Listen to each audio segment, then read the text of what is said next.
जनतेच्या नेतृत्वाचा नायक फक्त बाबा नायक।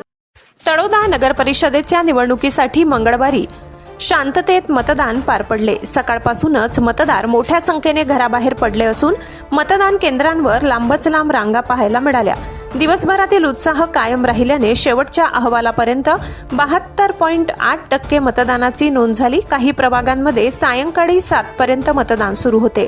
सकाळी 9:30 पर्यंत 8.58%, 11:30 पर्यंत 23.62%, दुपारी 1:30 वाजेपर्यंत 37.53%, 3:30 पर्यंत 53.70%, तर सायंकाळी 5:30 पर्यंत 70.8% मतदान झाले होते।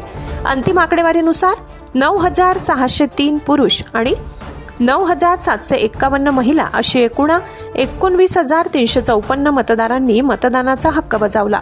मतदान केंद्रांवर महिलांची प्रभावी उपस्थिती दिसून आली। अनेक केंद्रांवर महिलांच्या स्वतंत्र रांगा लागल्याचे निरीक्षणात आले। मतदान प्रक्रिया एकूण शांततेत पार पडली। मतदान केंद्रांवर किरकोळ वादावादी झाली आणि काही काळ तणावाचे वातावरण निर्माण झाले। पोलिसांनी तात्काळ हस्तक्षेप करून परिस्थिती नियंत्रणात आणली। पोलीस उपअधीक्षक आतिश कांबळे यांनी घटनास्थळी तसेच जिल्हा परिषद शाळा क्रमांक 5 व 7च्या केंद्रांना भेट देऊन आवश्यक सूचना दिल्या।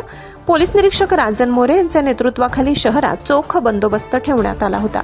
मतदारांचा उत्साह कोणाच्या बाजूने याबाबत मात्र प्रत्यक्ष निकालातूनच स्पष्टता येणार आहे। सर्वांचे लक्ष आता मतमोजणीकडे लागले आहे।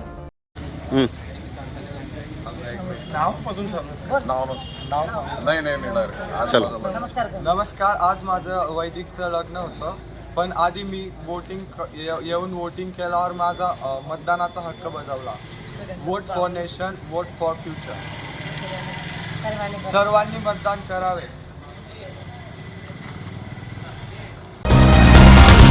जनतेच्या नेतृत्वाचा नायक फक्त बाबा नायक।